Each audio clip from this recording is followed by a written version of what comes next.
Robert can do it, but I think that it's good to have some help here. So there we are live on YouTube. Cherie, Robert, this mic is all yours. You are muted.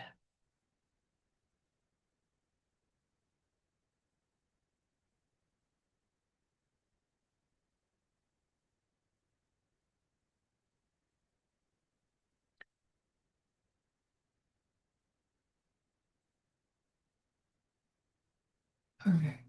There. Oh, I don't know what to say. It's just been a long couple days. And no idea of, well, of what else is coming at this point. Lots of other tests to be scheduled. And the good news is that the doctor thinks at this point that this is stage 1, which is great, but he won't know till they do more tests, MRIs and whatnot.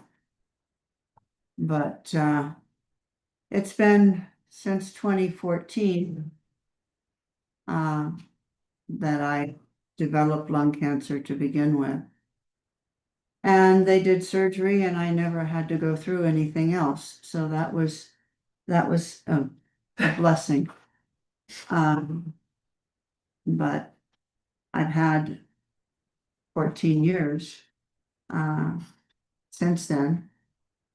And it's, I guess, kind of ironical that Bob and I both have had different cancers and come through it.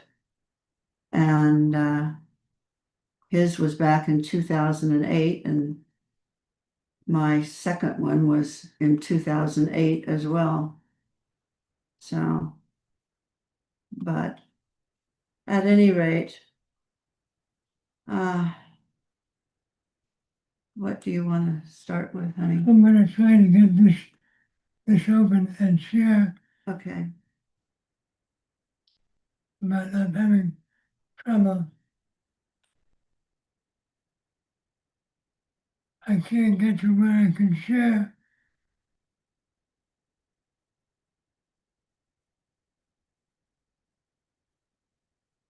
What do we have? Oh, here we go. All right.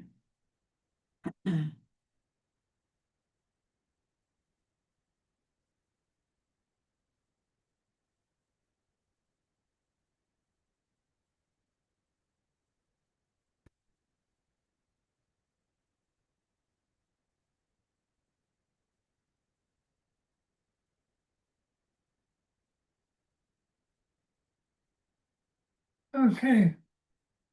Here we go. You can start with this if you want. Okay. Well, let's open with this. I am here only to be truly helpful. I am here to represent him who sent me. I do not have to worry about what to say or what to do, because he who sent me will direct me.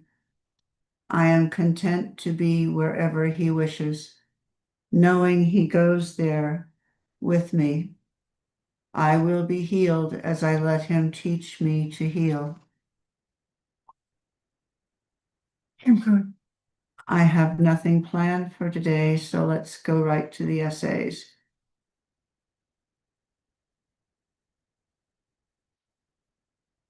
And did you have one of the ones that you've done recently? No, the ones at the bottom Okay. are the newest ones. All right, have we done this? Which one? A call for love?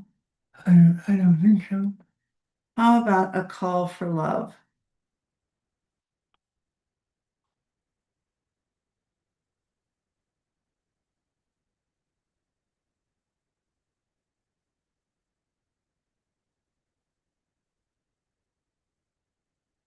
Okay. A call for love, one of the earliest ideas from A Course in Miracles that truly rearranged my inner world was this single sentence: All behavior is either an expression of love or a call for love. When I first encountered it, I did not yet grasp how complete it was. I only sensed that if it were true, then much of the way I interpreted the world would have to be gently but firmly undone. Until then, I believed anger meant anger, attack meant attack, insult meant insult. I experienced other people's behavior as something being done to me, and I reacted accordingly. I defended, I withdrew, I countered, I stored grievances like evidence. This sentence removed all of that footing. If all behavior is either love expressed or love requested, then nothing I see is personal in the way I thought it was. Anger is not proof of malice. It is evidence of fear. Withdrawal is not rejection. It is uncertainty asking for reassurance. Even attack is not the opposite of love. It is love forgotten and calling out in the only language the mind still remembers. That realization dismantled my justification for grievance almost overnight. I could no longer tell the old story that someone had taken something from me. Nothing had been taken. Something had been asked for. The Course did not invite me to tolerate abuse or deny boundaries. What it invited was far more challenging: to stop assigning guilt to cries for help, to stop pretending that I was innocent and others were guilty, to stop using offense as a shield against vulnerability. What changed most profoundly was not how I saw others, but how I saw myself. I began to recognize my own irritation, sharp words, and silent withdrawals as calls for love as well. I was not failing at love. I was asking for it badly. This idea stripped anger of its drama. It did not make the world suddenly kind or calm, but it made it intelligible. And once behavior became intelligible, it lost its power to wound me in the same way. There was nothing left to fight against, only something to be understood. The impact of this is still difficult to describe because it does not announce itself loudly. It works quietly, dissolving the meaning I once assigned to conflict. Over time, insult became less believable. Grievance felt unnecessary. Personal rejection lost its narrative. What remained was a simple, uncompromising clarity. Whenever love is not present, it is being asked for. And once I saw that, I could never quite unsee it.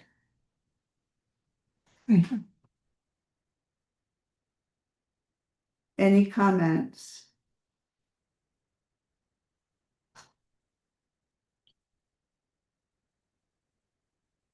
Anybody else want to pick one? Ryan, Lynn, But somebody, Let's see. Have you read From Need to Peace recently? which one? I'm sorry. From Need to Peace? Let's see if I can find it. It's up above what you read. Okay. It doesn't matter, anyone will work. Well, oh, there we go. All right. right here. Oh, and it's, Can you hear any background noise on my part? No, Okay. and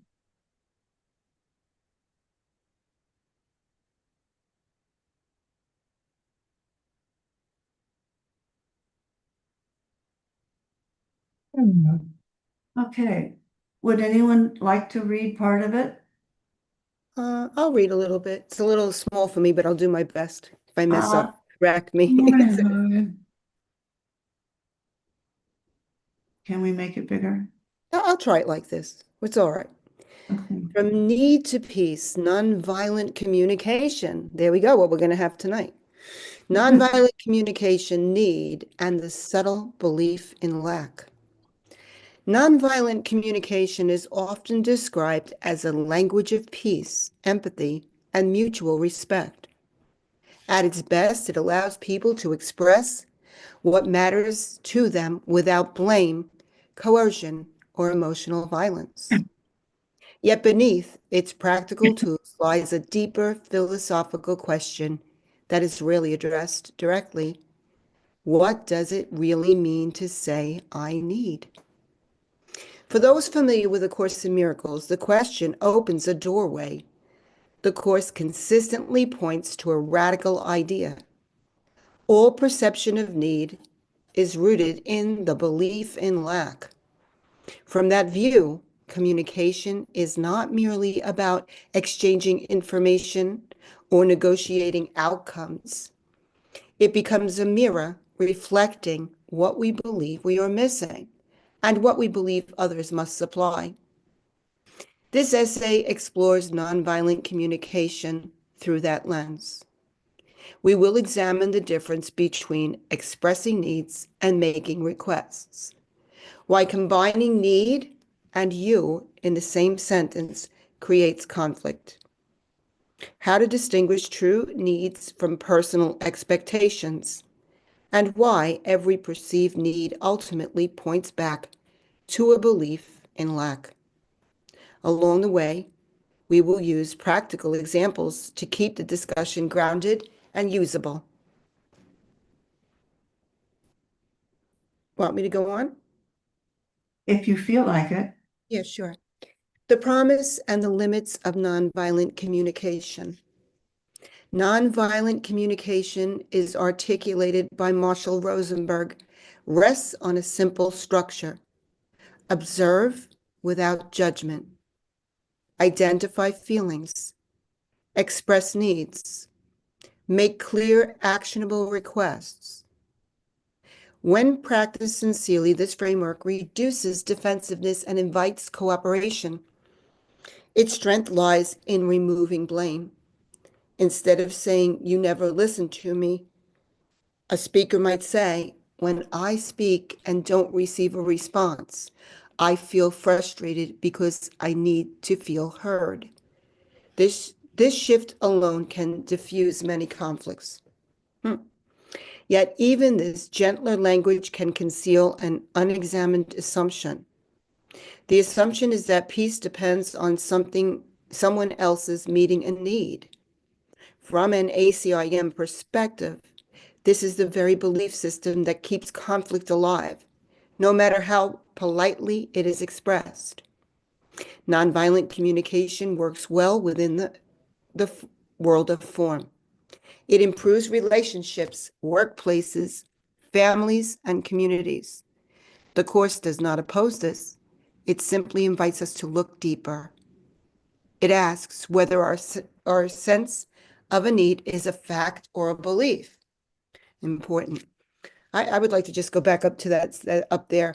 I think it's important to recognize the restructuring of what we say in this here, to switch it around from blame. So its strength lies in removing blame. That's it. We don't want to blame anybody or try to seemingly control anyone or get our way by making someone else feel guilty.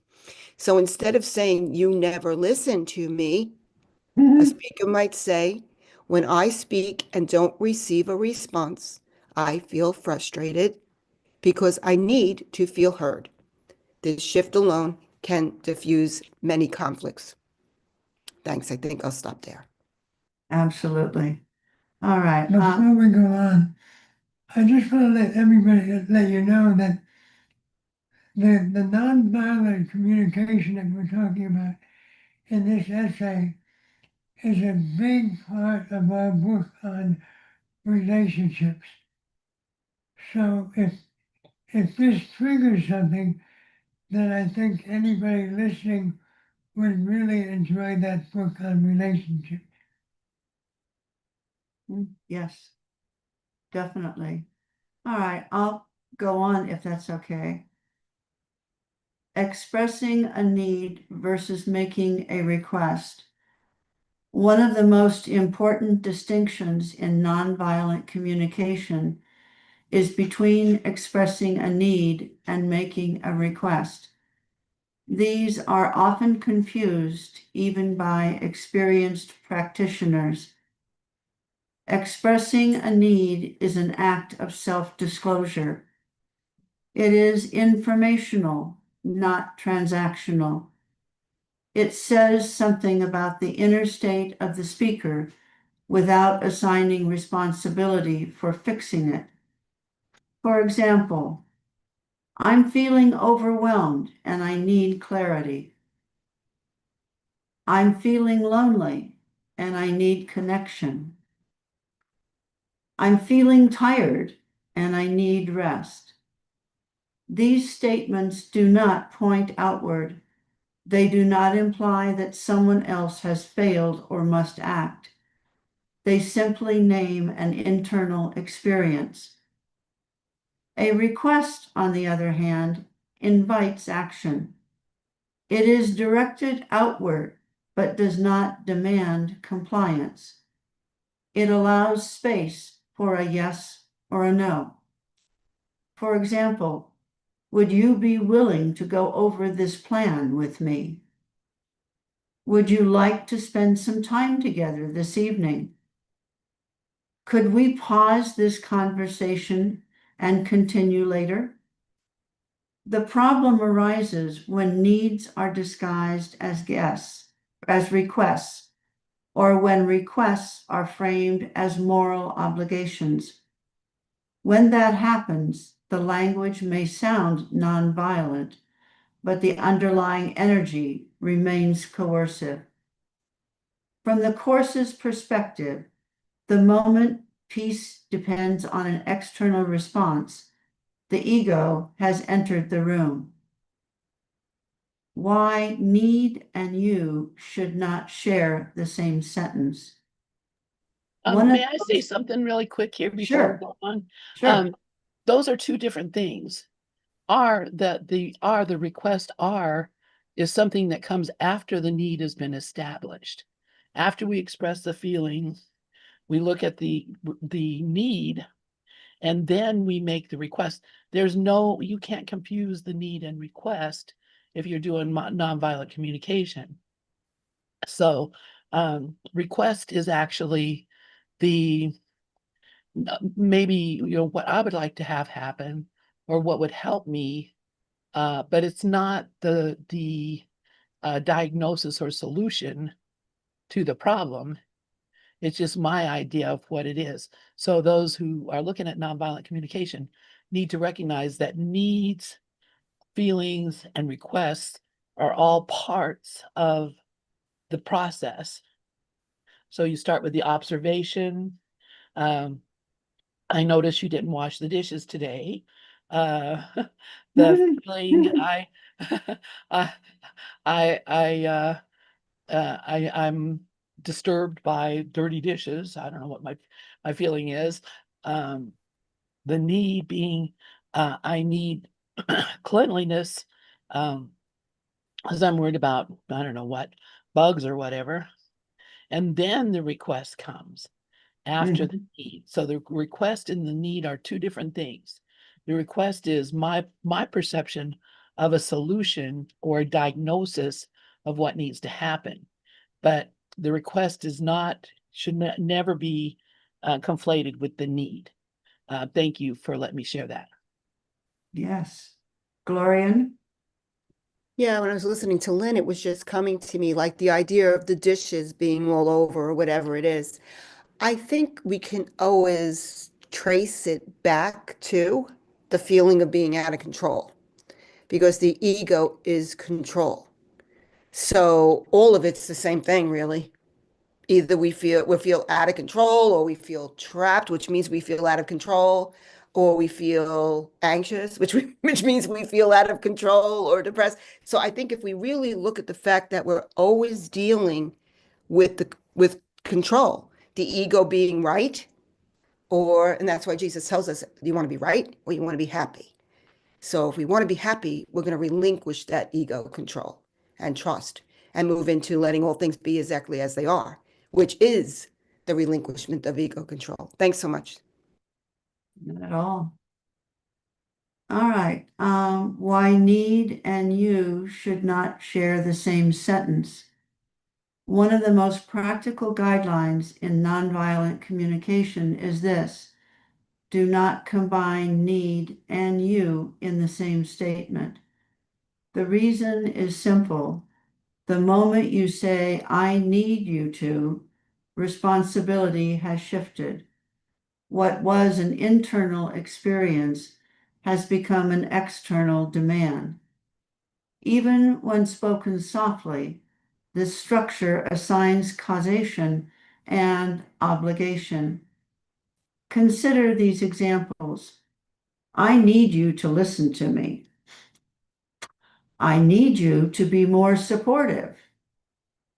I need you to change. All interesting ones. These statements almost always provoke resistance. Yes, they imply that the other person is responsible for the speaker's emotional state. They also suggest that something is wrong with the other person as they are. Now compare them with alternatives that separate need from request. I felt unheard and I value being understood. Would you be willing to listen for a few minutes? Or I'm feeling discouraged and I value support. Could you let me know if you're open to talking right now? The emotional impact is entirely different. From an ACIM standpoint, combining need and you reinforces the belief that salvation lies outside oneself. It quietly asserts that peace is conditional. The Course calls this the ego's primary strategy. It looks outward for completion. Clarifying need versus personal expectation. Another common source of conflict is the confusion between needs and expectations. Needs are often framed as universal and legitimate. Expectations are often hidden, unspoken, and moralized. A need is an experience of desire or preference within the human condition. An expectation is a story about how others should behave in order for us to be okay. For example, I need respect often masks an expectation. I need you to show up on time is almost always an expectation. I need honesty from you frequently contains an entire code of conduct that has never been agreed upon. When expectations are labeled as needs, disappointment becomes inevitable. The other person did not just fail to meet a preference, they violated something framed as essential. A clearer approach separates the two. Here is a need stated cleanly. I feel anxious when plans change, and I value reliability. Here is the expectation exposed honestly. I expect you to be on time because it helps me feel secure. And here is a request that follows. Would you be willing to let me know earlier if you think you'll be late? This clarity removes moral pressure. It also restores choice. The Course would say that expectations are simply future grievances waiting to happen. They are attempts to control form in order to manage fear. Seeing them clearly is already a step toward undoing them. Examples of common traps and their alternatives. Let us look at several everyday statements and reframe them using both nonviolent communication principles and ACIM awareness. Original statement. I need you to respect me. Hidden structure. My peace depends on your behavior. Clearer expression.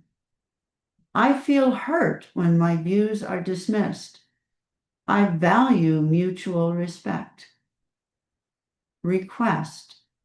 Would you be willing to let me finish my thoughts before responding? Original statement. I need you to be more affectionate. Hidden structure. You are responsible for my sense of connection. A clearer expression. I'm feeling disconnected and I value closeness. A request. Would you be open to spending some intentional time together? Original statement. I need you to understand me. Hidden structure. If you do not understand me, I am not okay. Clearer expression. I'm feeling unseen and I value being understood. Request. Could I share what this experience has been like for me? Each revision removes blame, restores choice, and shifts responsibility back to the speaker's awareness. From the Course's perspective, this is the movement from projection toward responsibility, which is another way of describing forgiveness. The radical summary. All need is a belief in lack. Here we arrive at the deepest point of integration with A Course in Miracles. The Course does not deny the experience of need at the level of human living. Bodies need food. Minds seek reassurance. Relationships function better with kindness and clarity. What it challenges is the interpretation of need as proof of incompleteness. In the Course's metaphysics, the self is already whole. Nothing real can be threatened. Nothing unreal exists. From that vantage point, every perceived need is a misinterpretation. It is the mind saying something is missing, when in truth, nothing has been lost. This does not mean we stop communicating, requesting, or caring. It means we hold all needs lightly. We recognize them as temporary learning devices, not ultimate truths. Nonviolent communication, when aligned with this understanding, becomes less about getting needs met and more about revealing the belief systems beneath them. Communication turns into a classroom. Each irritation becomes a lesson. Each unmet expectation becomes an invitation to look inward rather than outward. When I say I need you to, I am not wrong. I am simply mistaken about the source of my peace. From the Course's perspective, peace is not negotiated. It is remembered. Communication as a practice of undoing. Seen this way, the nonviolent communication is not merely a conflict resolution tool, it is a spiritual discipline. It trains the mind to slow down, observe without attack, and speak without making idols of outcomes. We still express needs, but we do not worship them. We still make requests, but we do not demand salvation through compliance.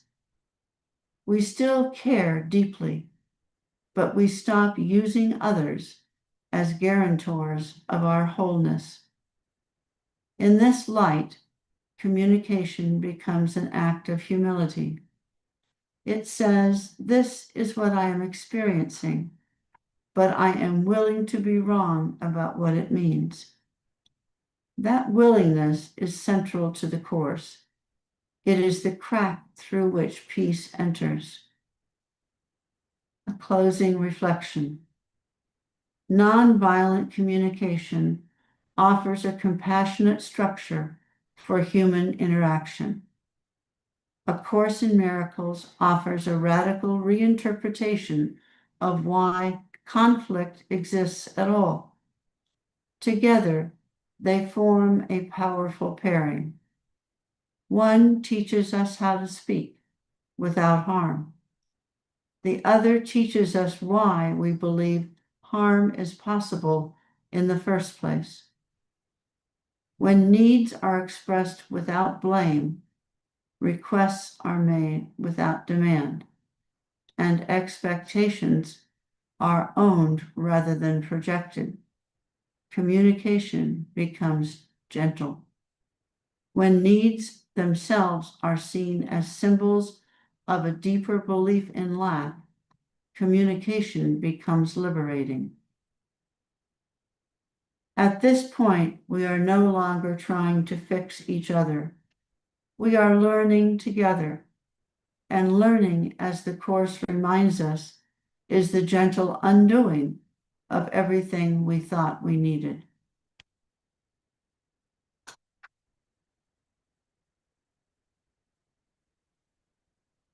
Any other comments?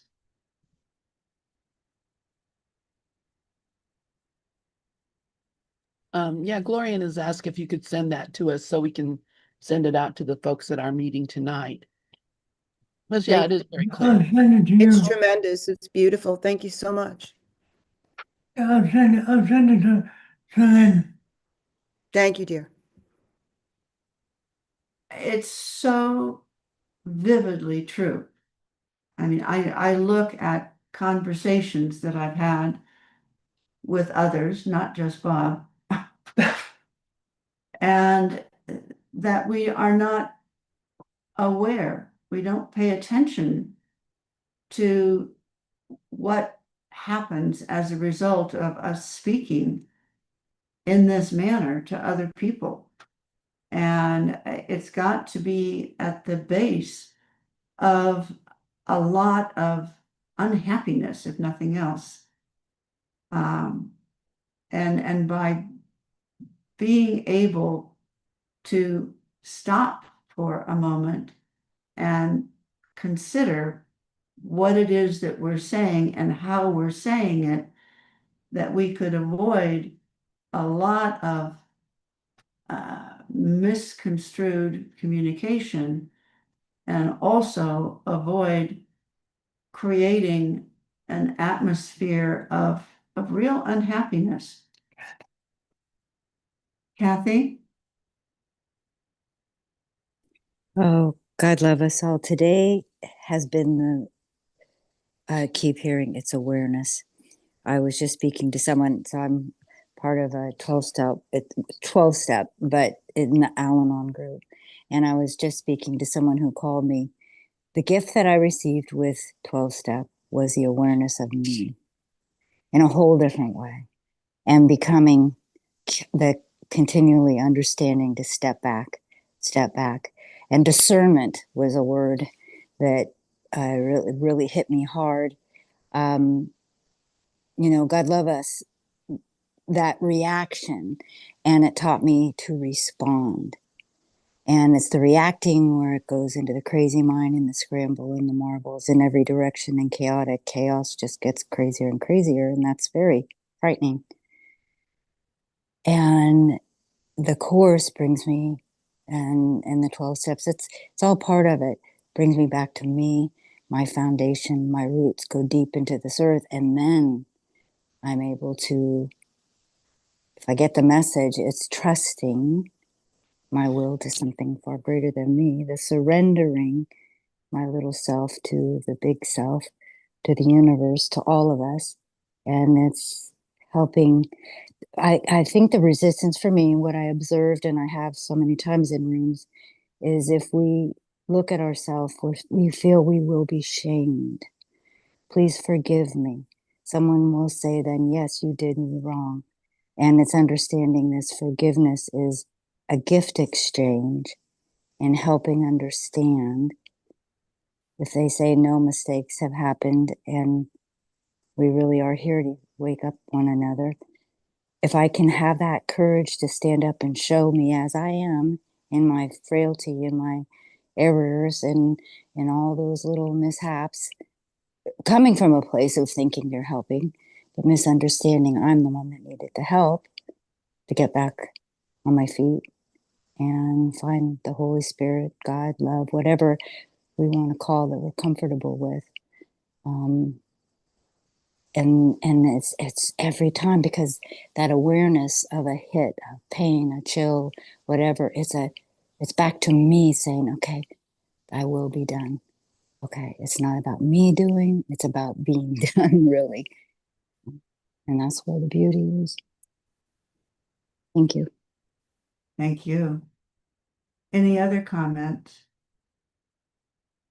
We've got time for another essay if somebody would like to pick one from the list. I was just going to say really quickly before we go on, that's so beautiful. What A Course in Miracles is really teaching us is to see our brother as he truly is, as the Christ.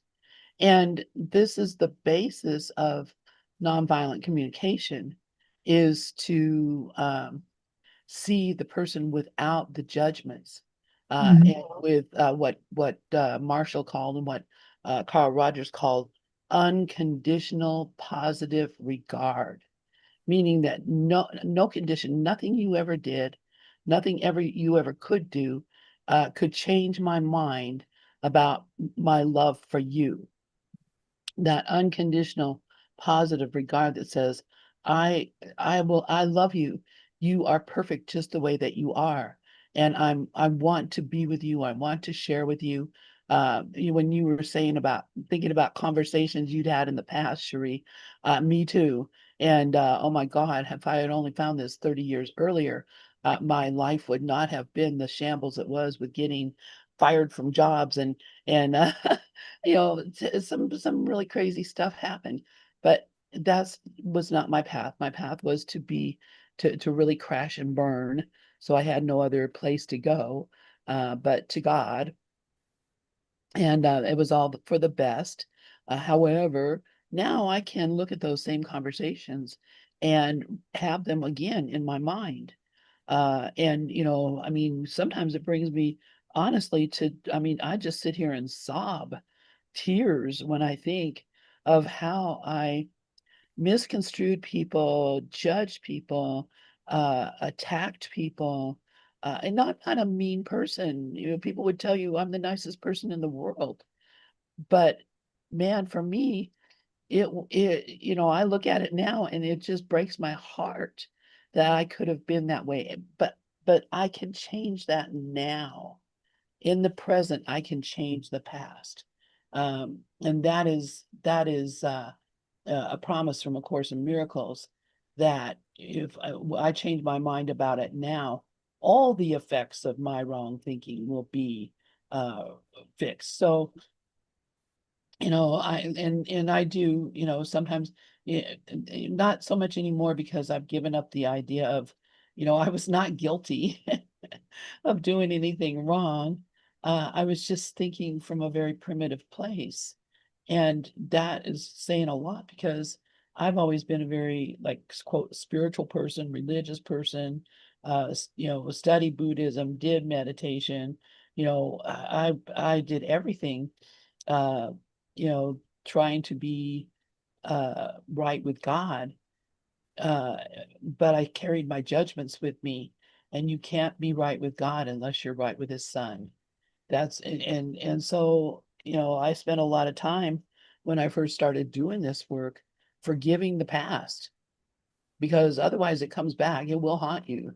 But forgiving the past, forgiving the things I thought I did, forgiving the things I thought other people did, and letting go of all of that. So, this is all part of the path. And I'm just so very grateful for everything that's been here for me, um, everything and everyone. So, and I see Glorian has her hand up also. Yes. Yeah, just quickly with to what you just said, Lynn. When we recognize, like you were saying, I misunderstood, I judged people. The reality is that's because we misunderstood ourselves. And because we see only the past, that's why those projections existed. So all we have is now, and we make that correction now going forward. So thank you for that. Thank you. Which one? From need to peace, or did we just do that We one? did that one. We yeah. did that one. Okay.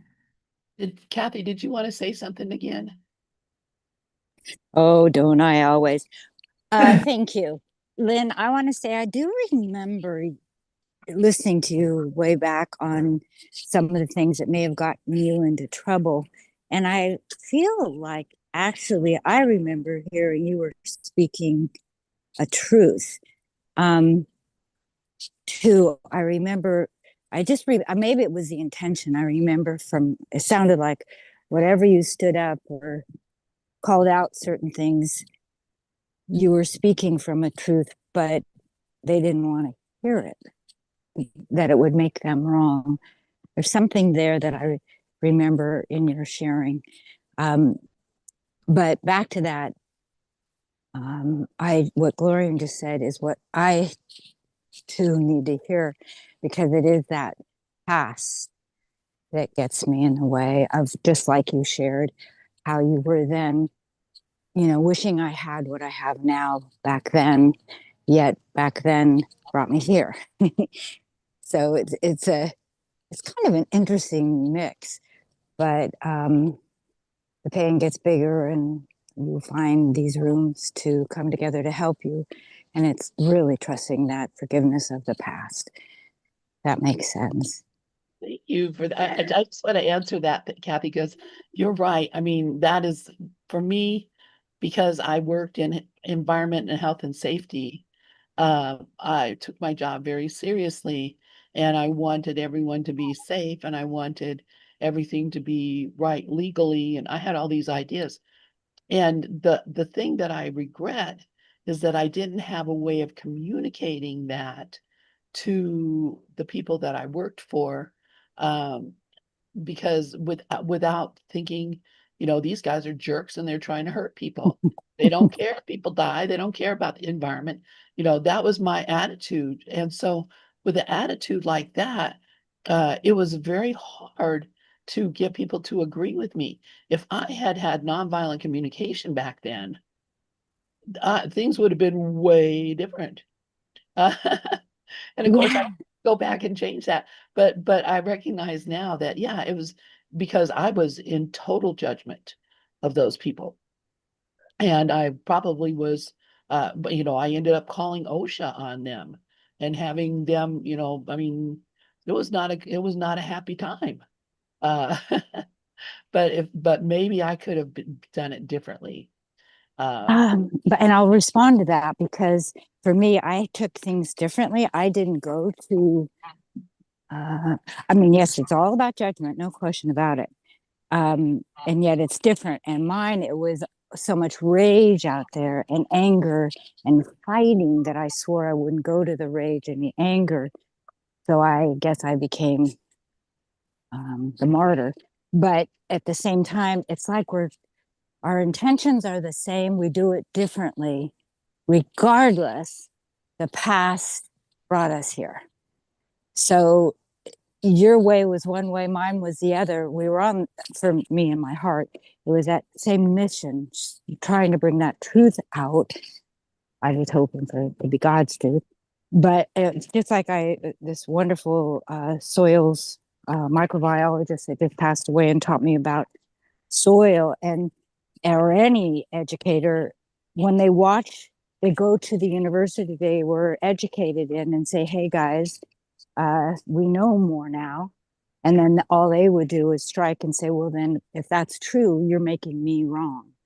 And so they would be restricted from campuses, So it's an interesting, if that makes sense with everyone, it's an interesting mix, but it's that being pushed out when you may be speaking the truth and they just don't want to hear it because it makes them wrong.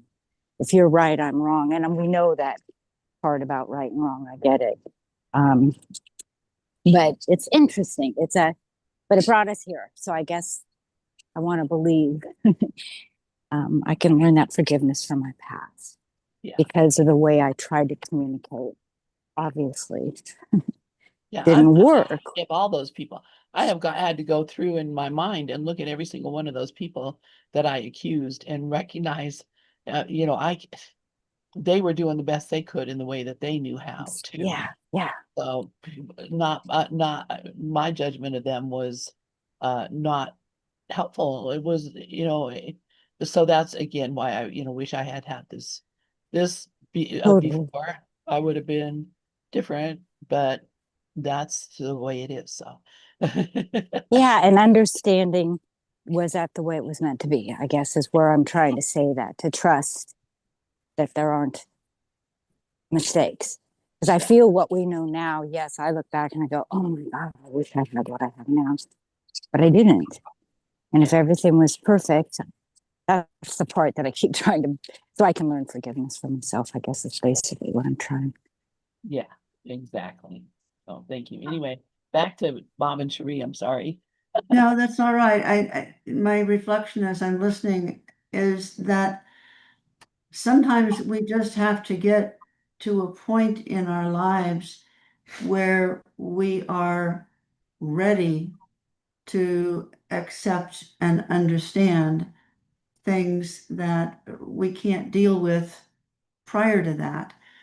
And that there is at some point a perfect time, if you will, that we can open our eyes and be able to listen to things that we perhaps did not want to hear in the past, and then be able to utilize what we learn in our communication and activities with other people. Um, and some people, I think, are perhaps born with that all understood from day one. Uh, and others take a lot longer. Or as the story goes, they may have to live more lives to be able to uh, understand what is truth there and how things could and should be.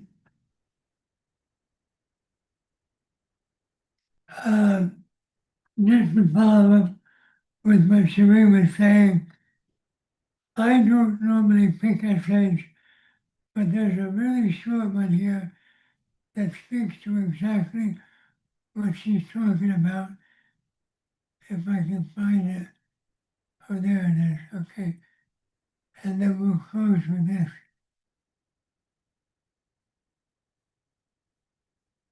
Oh, okay. Are we there yet? Ha! Anyone who has ever been trapped in a car with children knows the ancient spiritual chant that echoes from the back seat. Are we there yet? It starts as a question. Then it becomes a plea. Then a demand. Eventually, it mutates into a philosophical crisis involving snacks, bathroom breaks, and the meaning of time itself.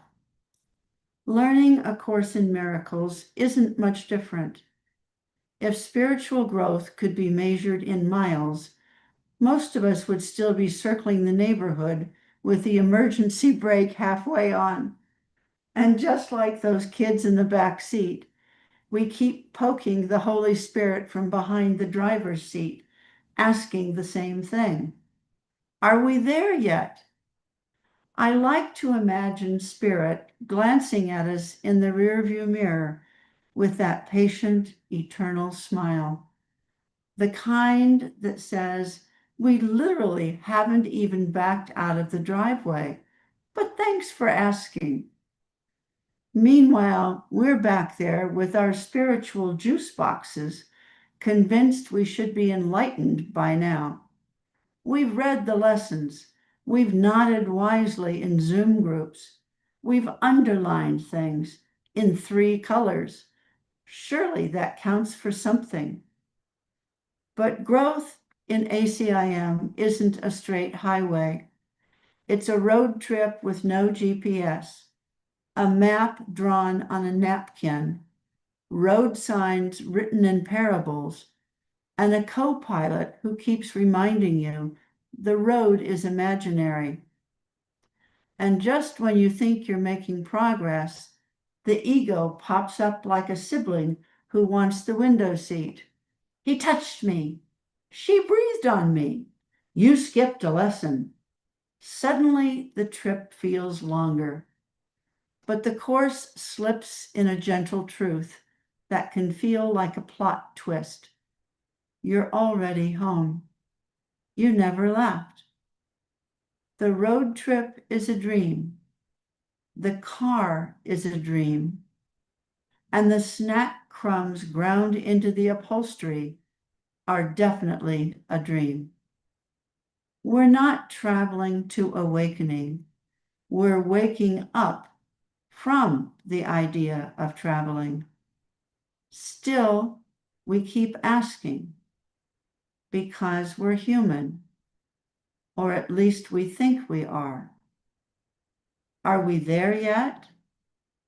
And Spirit answers without rolling its eyes. You're there now. You're just looking out the wrong window. So we settle back, try to enjoy the scenery, and stop arguing with the imaginary sibling elbowing us for more legroom. And maybe that's the whole joke. Awakening isn't a destination. It's realizing the trip is optional. The car is borrowed, and the driver is infinitely patient, even when we ask the same question for the 400th time. Are we there yet?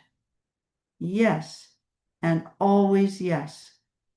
But since we don't believe it, Spirit hands us another snack, turns up the ACIM playlist, and lets us ask again and again. Because what loving parent doesn't answer the same question 1,000 times with kindness? And because eventually, after enough practice, enough laughter, and enough spiritual bathroom breaks, we finally stop asking. Not because we arrived, but because we remember. We never left.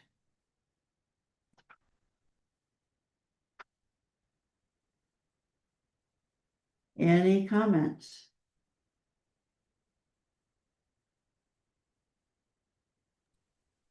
Yes, it's happy. Thank you.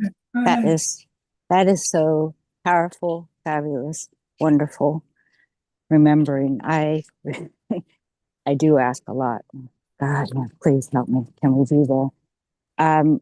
We used to, Dad would take 7 of us in a car to a vacation or whatever, and it was always, are we there yet? How much longer? Keep asking that too. So I would be in the far back of the car singing Peter, Paul, and Mary's 500 miles and another 500. I did. A little kid back there, I would sing that song. And it's all coming back to that. It's all coming back. And it's through the beauty of the sharing. So I'm so grateful for everything you write and say and share. It's beautiful. Thank you guys. We're done, I think that. And then back to you, and maybe we'll see you guys later tonight. But Shereen needs to get some rest. Yeah, no kidding. Oh my gosh. Thank you both for your sharing your hard work, your hearts. I love you. Get some rest, and we will talk to you this evening. I'm going to go ahead and close out this room.